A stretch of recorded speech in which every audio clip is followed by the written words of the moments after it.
The government has published plans to ban the sale of new diesel and petrol cars and vans from 2040. The Environment Secretary Michael Gove announced the move as part of a major new strategy to cut air pollution.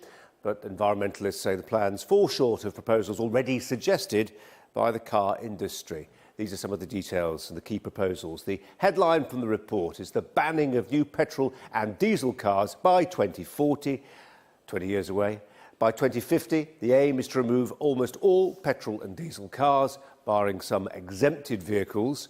Central government will spend £3 billion on the plan and give £255 million to councils to help create clean air zones. In these areas, drivers would be charged to enter if they're driving a car that doesn't meet with environmental standards.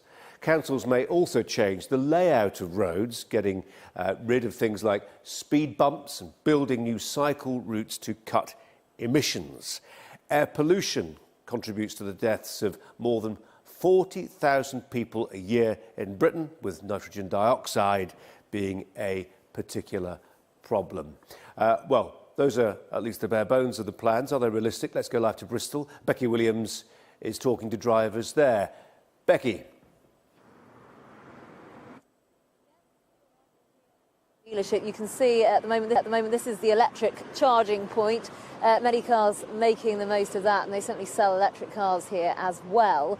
Spoke to a gentleman who was charging his car just a few moments ago. He said in theory he supports this idea, but he said they do need to make improvements to the cars and especially the charging points. Here in Bristol there are 60 all around the city, and some of them are being funded by money that's being invested by the government. Of course, part of the bare bones of this plan is that by 2040 they will scrap and they won't be able to sell dealerships petrol and diesel engines, and that will be in favour of a gear change, if you like, towards electric and hybrid vehicles.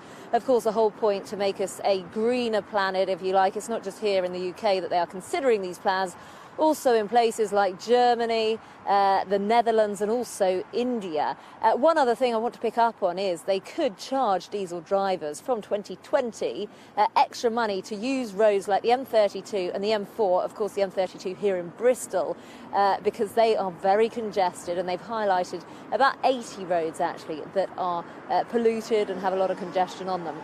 Let's bring in now the manager here, Simon Newsom. Thanks very much for joining us. What do you think of this idea? Will it work? Yeah, no, I think it's a great idea. The future of the motor industry is changing very quickly, and electric is the way forward, especially with autonomous driving coming as well. And you said to me earlier you think it's a nice idea to have silent roads. Yeah, the silent road. You can hear today lots of noise out on the road, and it'd just be dead silent. How about people who a few years back were encouraged to buy diesel engines? They're going to be really annoyed, aren't they, that they could be charged, extra tolls on busy roads? I think people are aware of the change in culture, especially with diesel vehicles. People buying new cars 3 years ago. The common cycle change is probably every 3 years to change their new vehicle, and I think the scheme's in place. It's giving people plenty of time to come in and adapt and change.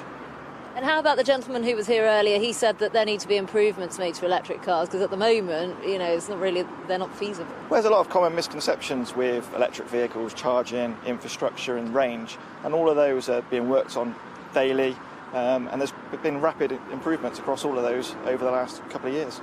OK, thanks very much for your thoughts. Appreciate that.